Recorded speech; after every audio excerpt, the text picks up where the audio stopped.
Once we have our content, we need to learn how to speak HTML. For us to work effectively, we need to be in two locations. We'll be doing editing work in a plain text editor.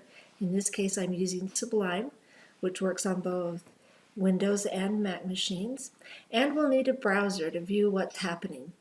So I'm going to open up this file in the browser. To do that, I hit Control O or Command O. And then I need to be able to go to where it is. Now it's important you know where you've saved your files. So I know mine is in 2350, under videos, under HTML tags, under resources, and there's my HTML file. Now when I open it up, it's just all mushed together. So because I have not added any HTML, there's no structure. So the file has a .html extension on the end, but it has no HTML tags. So the first thing we need to learn is that when we're using HTML, we work with tags. Now there are beginning and opening tags. A tag looks like this. It starts with a less than sign, and then you put whatever the name of the tag is. I'm going to do a paragraph first, which is just P. And that's the opening tag, and then the closing tag looks just like it, but it has a slash before the P. So there's an opening P tag and a closing P tag. Now when you use opening and closing tags, in between them, so right in between here is where you're going to put whatever content you want to be there. In this case, here's a paragraph that I want. So that's all of the content. So I'm going to put that right in there, right between that opening and closing tag. And now I've created a paragraph that is using HTML to structure it. So I want to see what this looks like in the browser. There are two steps to do that. I need to save the file I'm working in. So I'm going to use Control S and save it. And then I'm going to go over into the browser and I'm going to refresh it. And look what happened. Right here I have structure around that one paragraph, right? With a paragraph is a block tag, which means you get a blank line before and a blank line after, and then all that content is there. Now watch as I resize. See, it doesn't matter if I get skinny, skinny, skinny. All of this is word wrapping, but there will always be that structure, that blank line before and blank line after, because I've used HTML to say that that's a paragraph. Now I can do that same thing with all the paragraphs that I have, right? Put an opening tag where you've already got the content. It's easier actually to add the tag around the content. And so there I put an opening closing tag around that one.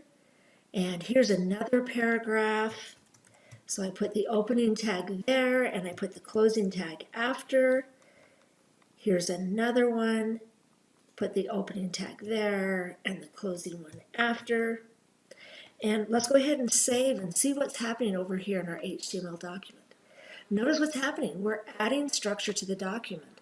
So we've got 1, 2, 3, 4 paragraphs that we've outlined. And we did that by using opening and closing tags.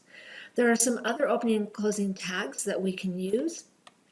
Heading tags are opening and closing tags. So here's something I want to be a heading.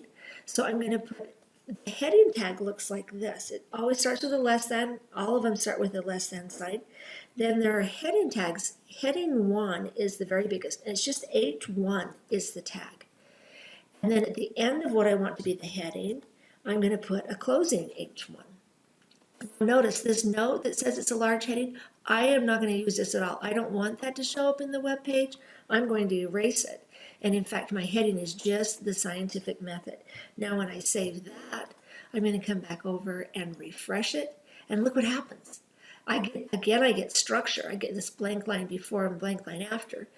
But now with a heading, I get size. So I'm seeing some difference in the font size. And I also get it, it's also bold. So that's what I get with headings, is they're bold and the font size varies. So that one was a large heading. Let's go look at what other kind of headings. Here's a medium heading. So we can make this one, instead of using H1, I'm going to use H2, which is a little bit smaller.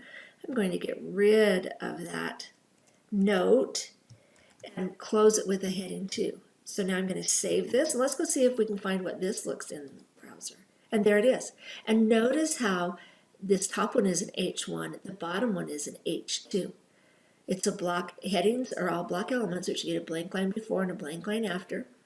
But their size changes based on which tag you use. So let's go ahead and show you these. There's heading 3, which is just H3. So I'm going to save that and reload. Gets smaller. Heading 4 gets even smaller. And notice that I'm getting differences in size. It's still bolded, even though it's as small as the regular text, it's still bolded.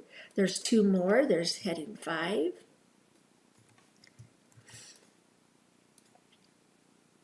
Oh, where did that go? Oh, look what I did. I did heading 4-5. There is no such thing as heading 4-5, so I just made a typo. And when you make a typo, things don't quite work the way you expect them. So I save it again. I go fix my typo. I save them. I go back, and there it is. There's heading 5. Let's try the last one, which is heading 6. And refresh it. Notice how small this is getting. We can change the size of this if we want once we get to CSS. But we have this range from heading 1 up here, the very largest, to heading 6 down here, and all of them are bolded. Now if I try to keep going, if I try to do heading 7, Control Save and reload, notice here it is. It's right here, but it's not signed up. It doesn't show up as anything. There's no structure added because there is no heading 7. So when you're working with HTML, you can only use the tags that exist in the language. And H7 does not exist in the language, so it has no meaning and it has no effect on the web page. So it's read as a tag because it has the less than, greater than signs. But because the browser doesn't know an H7 tag, it doesn't interpret it or do anything with it. Okay, I'm going to put this back to a heading 2, and that's what I want to be there. All right, so there I have a heading 1 and a heading 2. And I've added that structure by adding that HTML. I'm adding that structure to my page.